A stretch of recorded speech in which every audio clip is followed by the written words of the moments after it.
ગુજરાતમાં એક તરફ મંત્રીમંડળના વિસ્તારની સંભાવના છે, ત્યારે ઈડરના ધારાસભ્ય રમણલાલ વોરા બરાબર વિવાદોમાં ફસાયા છે. કેમ કે ખોટા દસ્તાવેજના આધારે રમણલાલ વોરાએ મત વિસ્તાર ઈડર નજીક દાવડ ગામમાં ખેતીની જમીનો ખરીદી હતી. તો હવે ઈડરના મામલતદારે આ બાબતે એમએલએ રમણલાલ વોરાને નોટિસ ફટકારી છે. એટલું જ નહીં, 11મી સપ્ટેમ્બરે ઈડર મામલતદાર કચેરીમાં પુરાવા સાથે હાજર રહેવા એમએલએ રમણલાલ વોરાને આદેશ કરવામાં આવ્યો છે. આમ હવે રમણલાલ વોરાની સામે મોટી તવાઈના સંકેત મળી રહ્યા છે. તો આવો જાણીએ શું છે સમાચાર. નમસ્કાર, જમાવટ સાથે હું છું પાર્થ.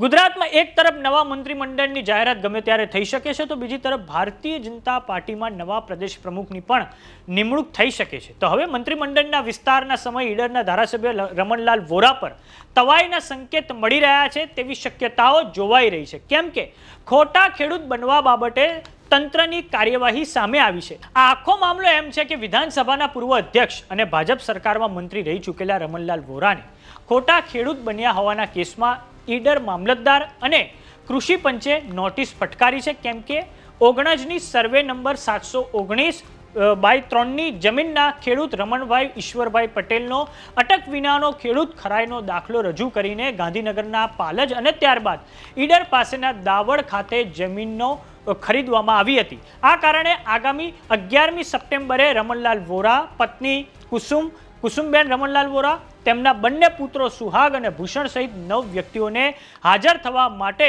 મામલતદારે નોટિસ આપી છે.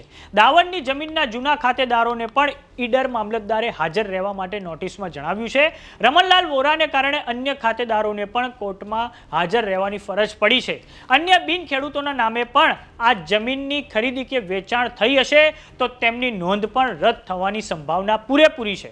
પક્ષકારો ગેરહાજર રહેશે તો ગુણ દોષને આધારે નિર્ણય કરાશે. જોકે રમણલાલ વોરા અને તેમના પત્ની અને પુત્રોએ ગાંધીનગર પાલજના રહીશ દર્શાવી વીરપુર અને જાદરના એક વ્યક્તિને આ ખેતીની જમીનો વેચી દીધી છે. અને આ મામલે જેતપુર વડાલીના રહીશ રાજેન્દ્ર પટેલે ઈડર મામલતદારને ફરિયાદ કરી ભાજપના ધારાસભ્યની જમીનના પુરાવા માંગ્યા હતા.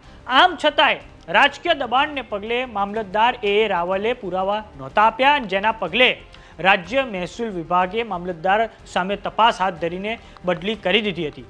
આખરે અરજદારે ઈડર મામલતદાર કચેરીએ આત્મવિલોપન કરવા માટેની ચીમકી આપીને જેથી કલેક્ટરે તપાસના આદેશ આપ્યા હતા અને ગાંધીનગરથી આદેશ છૂટતા હવે ઈડર મામલતદારે ધારાસભ્ય રમણલાલ વોરા વિરુદ્ધ કાર્યવાહી કરી છે. ઈડર મામલતદાર કચેરીએ ધારાસભ્ય રમણલાલ વોરાને નોટિસ ફટકારી ખેડૂત ખાતેદારના પુરાવા ઉપરાંત જમીનના દસ્તાવેજો રજૂ કરવા આદેશ કર્યો છે. ખેડૂત ખાતેદારનો દાખલો ખોટો સાબિત થતા ભાજપના ધારાસભ્ય વિરુદ્ધ ગણોત ધારા અંતર્ગત કાર્યવાહી જ નહીં, દંડ ફટકારાય તેવી શક્યતા જોવાઈ રહી છે. તો આ બાબતે તમારું શું માનવું છે અમને કોમેન્ટ બોક્સમાં લખીને જરૂર જણાવો. જો તમે અમને યુટ્યુબ પર જોઈ રહ્યા તો સબસ્ક્રાઇબ કરો. જો તમે અમને ઇન્સ્ટાગ્રામ અને ફેસબુક પર જોઈ રહ્યા તો ફોલો કરો. સાથે જ અમારી વોટ્સઅપ ચેનલ આવી ગઈ છે, તેને જોઈન કરવાનું ના ભૂલતા. નમસ્કાર.